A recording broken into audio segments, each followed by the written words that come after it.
So let's go up to the bench and change out a Triax end.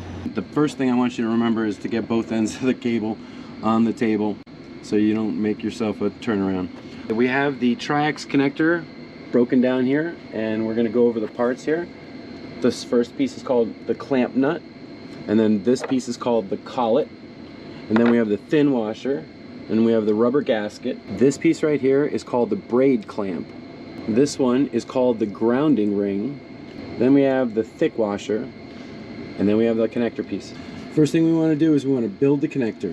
We want to take the clamp nut, and then we want to put the collet on, and then the thin washer,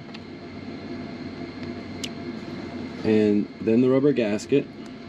We want to make a cut, and what we're going to do is from wherever this line is, that's the center of our connector. We're going to build that down, build the bottom half first, and then from that line up we're going to measure. That's how we know where things get cut.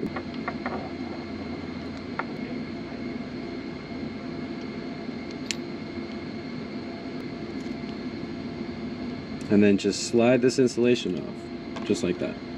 Next, we're going to seat the braid clamp. We want to slide the braid clamp on all the way down, right up against the cut we made, and then slide everything else up to meet the braid clamp. I just pinch it right here, and it holds the braid clamp right up against the insulation, and then push everything else up against it and tighten. Then go ahead and tighten everything else up. So now we've built from here down. This part of the connector is good. Now we're going to work on the top half. Now we're going to use the pick to unbraid the outer shield.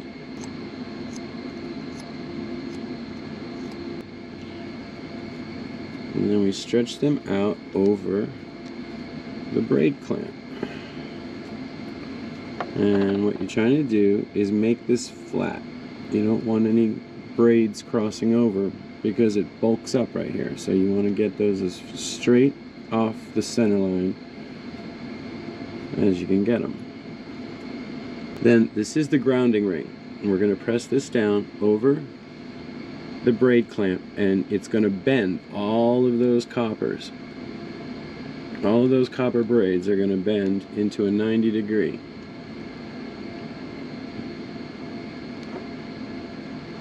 Then I'm going to take the grounding ring off, and all I have to do is trim that line. Trim that line that I just put there.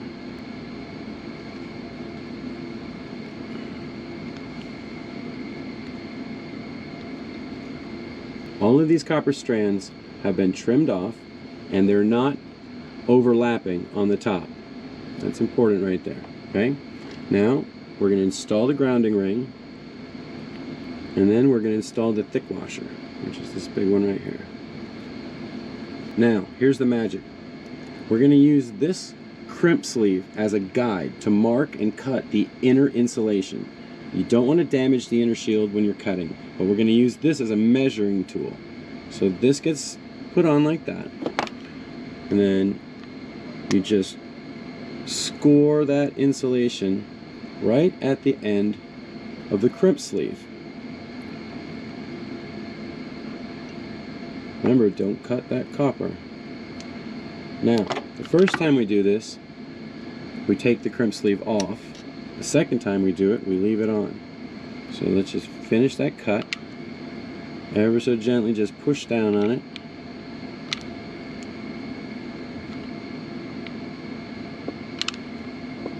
Once you have that cut, you can remove the inner insulation.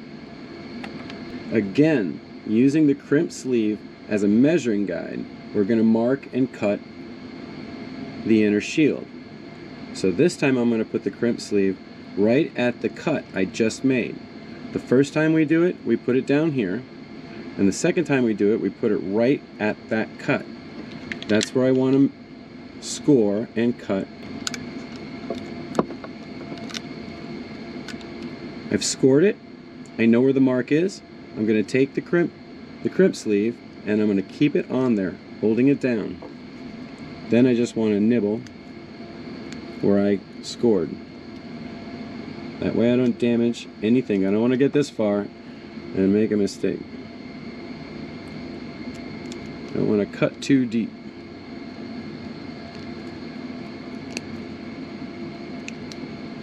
Once you've nibbled all the way around it, the inner shield comes right off. So this is where we are. We still have the crimp sleeve on there. We've cut the inner shield right at the right place. And now all we have to do is nick the edge of this dielectric and it'll spin right off. And then twist it.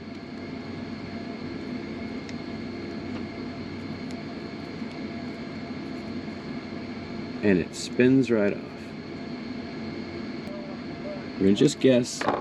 Now we're going to take the center pin and slide it right over the end. What we're looking for is that gap. If we still need to trim it, there'll still be a gap there. We want to make it so that this slides right down, touches the dielectric. That's what measures it perfectly.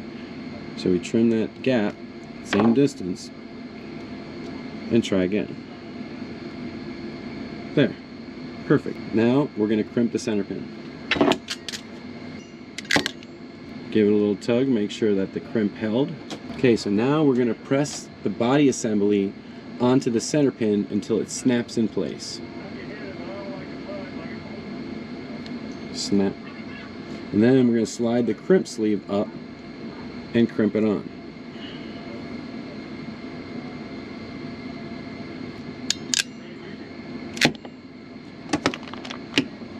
So now you secure the thick washer in the grounding ring.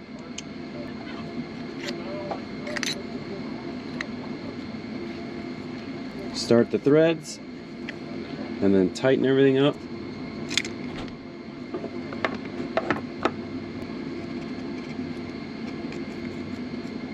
One brand new Triax. Now let's test it.